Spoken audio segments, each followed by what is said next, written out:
address and that came to the Eastern Washington University faculty address for me, both were mailed from Oakland, California. And so, you know, 2 pieces mailed from Oakland and 1 piece of mail that got dropped off at the post office.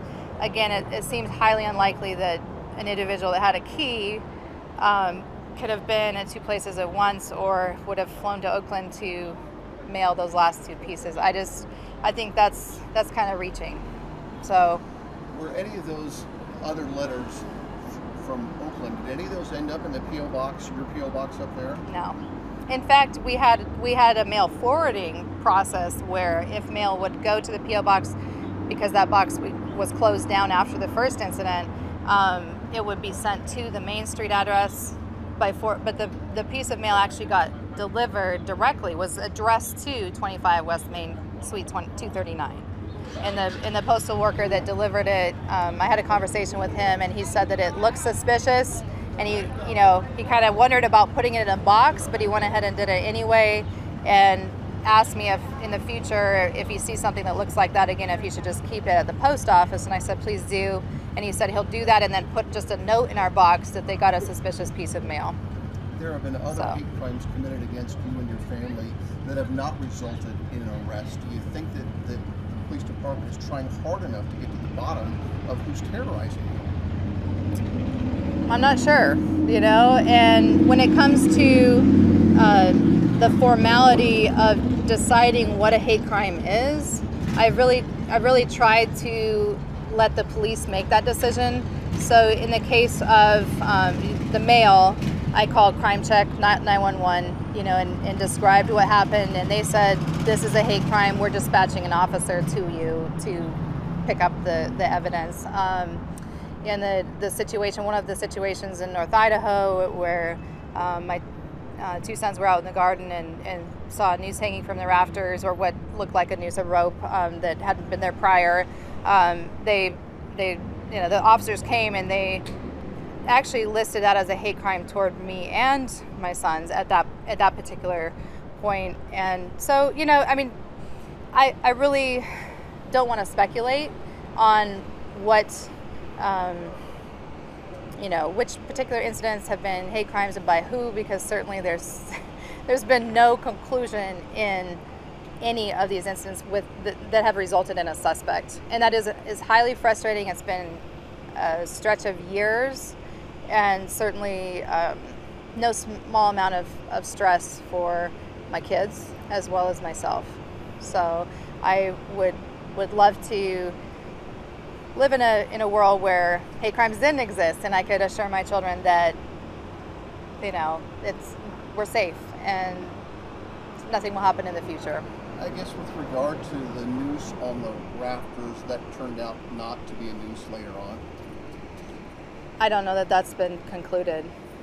It's actually a rope that was used to hang up a fella's deer whenever he killed deer. Well, I read that in your article, but that was never told to me at the time. And in fact, when we moved into that particular house, that rope was not there. My sons discovered it that morning when they were picking strawberries in the little raised beds. So, people will go to all kind of lengths to minimize or discount or undermine stories. I certainly don't believe that there's conclusive evidence that was not put there, to intimidate or harass, and that certainly wasn't the first appearance of a noose at a residence that we lived at. So that was one of 8 times that you had problems, you were victims of a hate crime in North Idaho?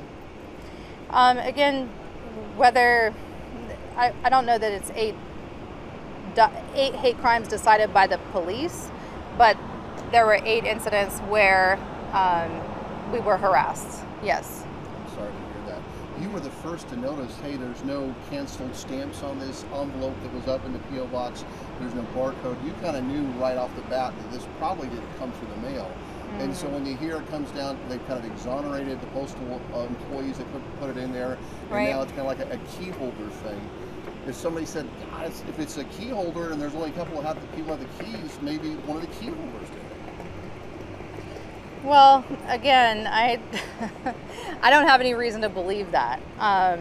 And I actually wasn't the first person to notice that. One of my friends who came over to the house to kind of be supportive right after I received the mail, I posted something on Facebook, like, don't know what everybody else got in their mail today, but I'm really shaken up by this particular package. And some of my friends said, we want to come over.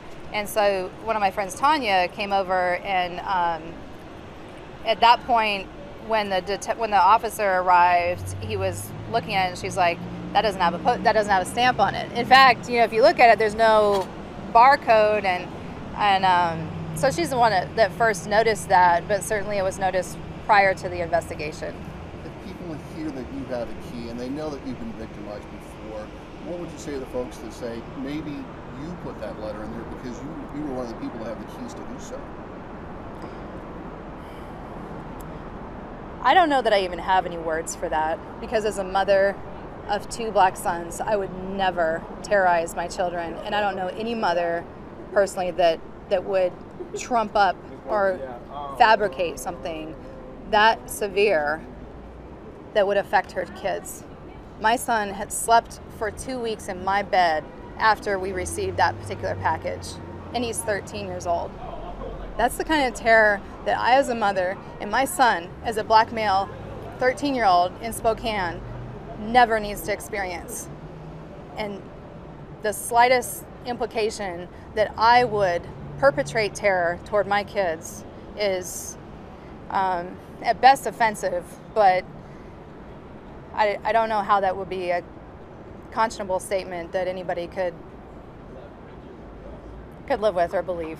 And Rachel, despite these threats that started many years ago, you continue to go out and fight for equality and civil rights, and you're not going to be scared off from doing this. No, I'm not.